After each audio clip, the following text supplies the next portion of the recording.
We're evaluating question number 6. What have you learnt about technologies from the process of constructing the product? We use Final Cut Pro to edit together our opening sequence. As media students, we weren't all new to this. I'd used it before doing year 13 work as well as year 12 work. It really has helped, just finding out all the tools and a lot of filters and effects that you can use to make the video fit the action genre. So some of the tools that we used were blading, filters, transitions. Yeah. So we learned a lot of colour grading and changing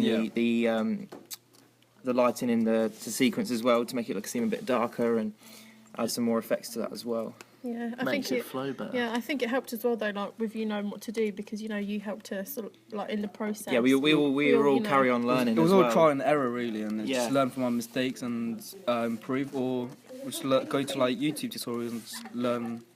If we weren't sure about anything, we were able to use other resources to check out how to do something, or a lot of it was trial and error, and eventually it did pay off. Well, that was like the DSLR camera as well. Right, so yeah, we bought a DSLR, which is a camera that produces high quality work, and it films in 1080. 1080p, and that basically allows me to export the project into the highest quality format onto YouTube for our viewers to watch and have a better experience and involvement in the video.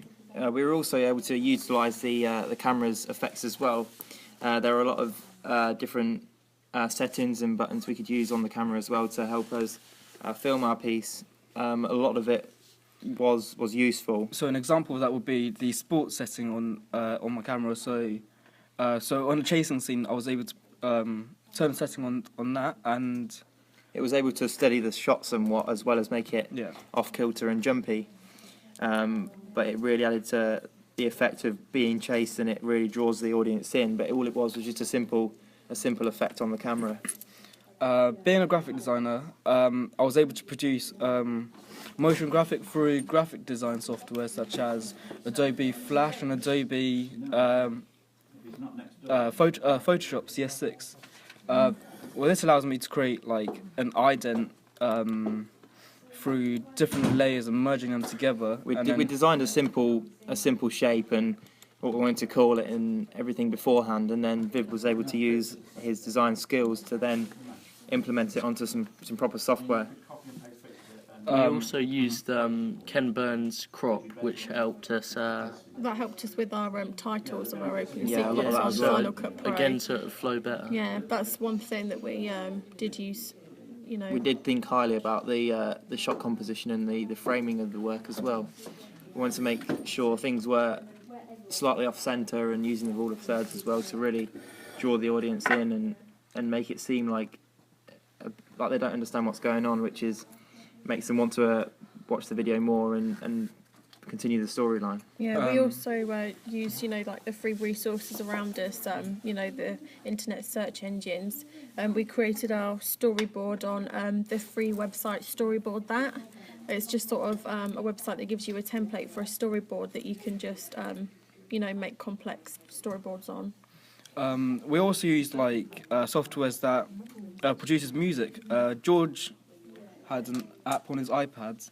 Yeah, I had an app called Launchpad, which helps you basically create a piece of music from like anything from house to like dubstep or anything, which was like a key part of our video. It was just like a drag and drop, I believe, of buttons that you could build together and produce an instrumental. They had pre-recording sounds as well, so you could build up layers and layers of sound, and eventually we did create our own unique piece that we did add to the video in the end. Yeah, so we thought the app that George used we're quite limited with the settings and things, so we thought we should start like stepping up a level and use a proper software like GarageBand. So fortunately I had that on my Mac and I was able to play around with it.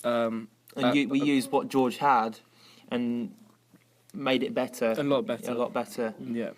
Improving. Yeah, it was improving. It was good in the first place, but then GarageBand wasn't as limited, as well. And there was a lot more settings and a lot more different pre-recorded sounds that we could use to then really give it the edge. feel that we wanted it to have. And originality. Yeah. Yeah. It's much more professional as well, especially when you're talking about it to And someone I think else. it fits with the video a lot better. Yeah.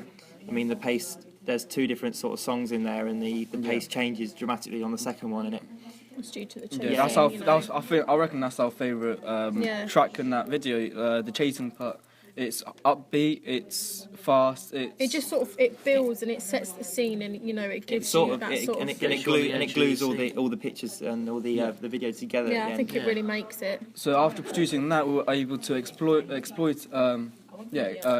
I mean, as an MP3 and basically drag and drop it into Final Cut Pro.